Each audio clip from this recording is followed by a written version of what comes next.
So in the last video, we talked about how this whole metaverse thing has an amazing sales pitch. We will have the ability to be together with anyone, to be able to teleport anywhere, and be able to create and experience anything. I would highly recommend you to go check out my previous video where I talked about all these amazing things that Metaverse has to offer. Now, given how amazing Metaverse is going to be, I have to admit, it is also very scary. So welcome to my channel. I am Rishabh Jain and let's talk about the dark side of Metaverse. Now there are 5 key things that I feel we should be very mindful of. Like data. Let's be honest, Facebook has had a very bad history with how it has handled the user data in the past. And remember, that was still from an era when we were somewhat separate from our digital lives.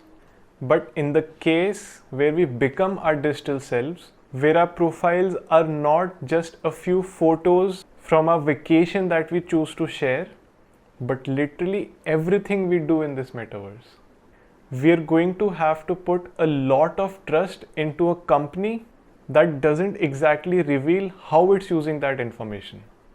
And remember, we're talking about data collection on the level of recording your brain activity. You wouldn't even give your family that kind of access. But this is a future where you would be giving it to Meta. But something potentially even scarier than the data problem is that we are talking about how these companies will be able to create virtual experiences that are indistinguishable from the real ones, right? I mean, on one hand, it is a miracle. There is no denying it. But isn't it also a bit alarming?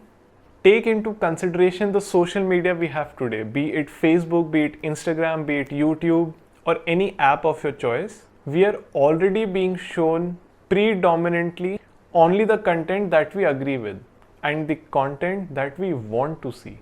It is all run by algorithms that are meant to keep you on their platform for as long as possible. But if you take this concept into the realm of the metaverse, we could completely lose touch with what's actually real.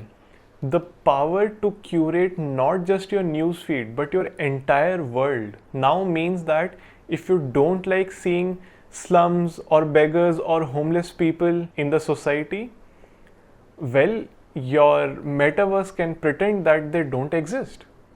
If you didn't think COVID was real, in your version of the metaverse, it wouldn't be real. If you only love one tech brand and you absolutely hated all the others, in your metaverse, that's all that you'll need to see. In fact, you won't even really know if what someone else is saying to you is actually what that person behind that avatar is saying, or if it is just what Meta wants you to hear, just so they can keep you on their platform for the longest. Let's just say one of your friend's account got hacked. You could literally be sitting next to that cyber criminal and you would not even know. In other words, we would effectively be surrendering the control of our entire sense of reality to these companies whose incentives are nothing to do with our best interests, but rather just making sure that, I guess, you seeing as many ads as possible. But there is more. Now, you may not know this, but one of the biggest challenges of running a social media platform is the moderation of it. Facebook already has huge offices filled with people who are just scanning for the absolute worst of what people post. You know, posts related to hate speech, terrorism, exploitation, online harassment, cyberbullying. And these moderators try to prevent as much as possible of all of this from spreading. But it's one thing to try and police written text, where you can very easily scan for potentially harmful keywords. But we see that this moderation is already difficult with videos. And if Meta wants to continue this moderation in something as complex and as open as the metaverse, then they're gonna need to do it in a way that's incredibly invasive. Just think about it. They're gonna have to be watching exactly what tattoos people's avatars have. what the writing on their clothing is saying, and every single item that you design or purchase for your home space. In other words, every action will have to be monitored if they don't want it to turn into complete chaos. And having talked about all these concerns, do you want to know what my most fundamental fear is about the metaverse? It's that we talk about all the cool things that it will enable for our avatar, that they'll be able to do what they want, look how they want, and experience anything. But it all leaves a big question about what happens to us. Because at the end of the day, as amazing as this technology is, we are still people. We still need to eat healthy. We need to drink lots of water. We need to work out, meet a partner, have a family. And I'm not convinced that Metaverse is going to help us continue to do that. I think Metaverse is the next generation of social media with all the positives and negatives of these platforms taken to the extreme. You'll experience the highs of immersive shared experiences like never before, but also harassment in a way that feels far closer and more uncomfortable. Misinformation that's more convincing, and activities that are more addictive.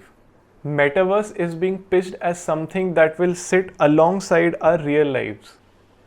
As something that will complement our real lives. But I can't see a possibility where it doesn't take over and become our lives. Because in a world where something of this power exists, you wouldn't just be able to remove your headsets and carry on with your normal day. Because the metaverse will feel no more optional than internet does now. You'll need it for work, to earn a living. You will need it for social opportunities because that's where all your friends are going to be.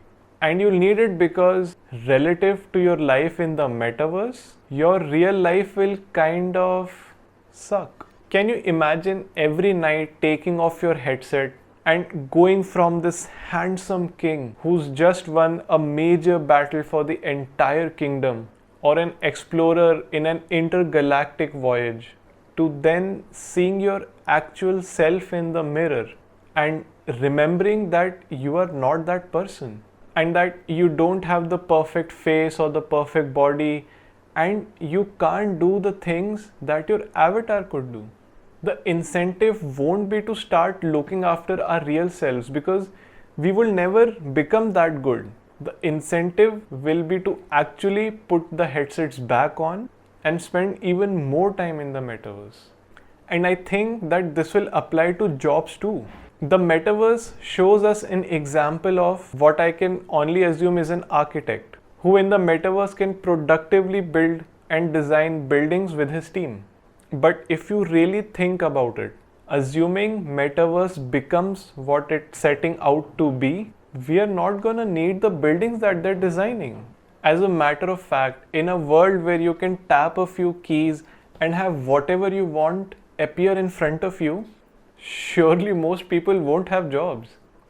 In the realm of technology, it's increasingly possible for more things to be done by few people who know how to do it. You won't need engineers, you won't need gardeners, you won't need maids. You'll just need people with ideas, and then people who can turn these ideas into virtual goods. We talk about the future as driverless cars and these hyper-connected cities. But if the metaverse takes over, we are not going to need cars and we are not going to need cities. All we'll need is a good internet connection and a place to sit.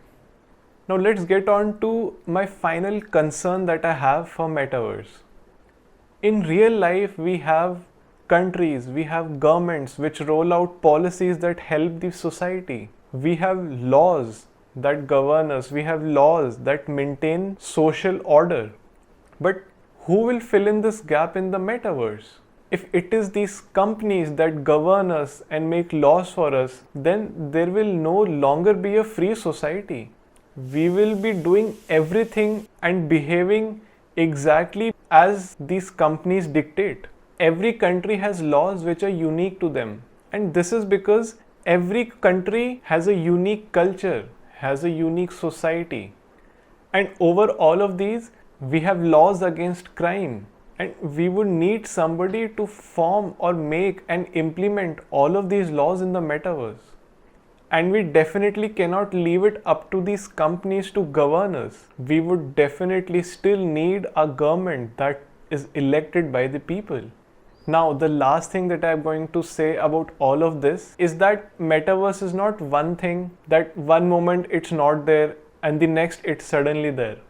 It is not a question of if we are going to get there or how we are going to get there, because metaverse is actually already here and it's only going to keep evolving towards what the company Meta is talking about.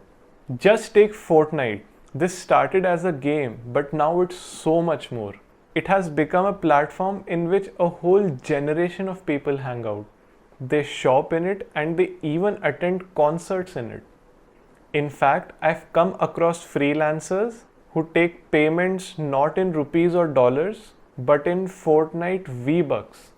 Because to that person, buying in-game items is more valuable than buying real-world items.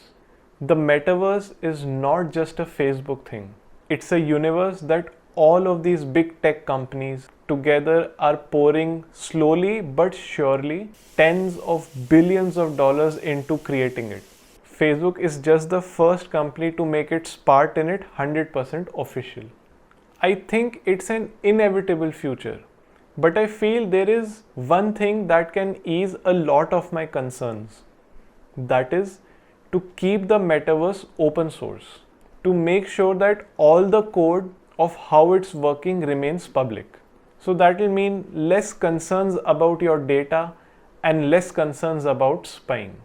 It will be less about trust us that your personal information is safe, but more like I can see that my personal information is safe.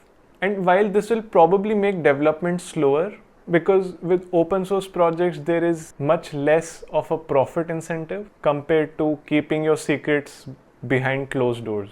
And maybe that's a good thing. And maybe this will give us more time for the regulations and people's thinking to catch up with the technology itself. So let me know down in the comments which of these parts do you agree with the most, and let me know what do you think about it. What are your concerns? How do you think that metaverse will affect us? Will it be more towards the positive sides or more towards the negative sides? And I'd also highly recommend you to watch my previous video if you haven't already, where I talk about the positive sides of metaverse and how it will greatly impact our lives. As always, drop a like on the video and subscribe if you haven't already. Turn on the bell notifications so that you're notified as soon as my next video drops. आज के लिए इतना ही. I'll meet you in the next video.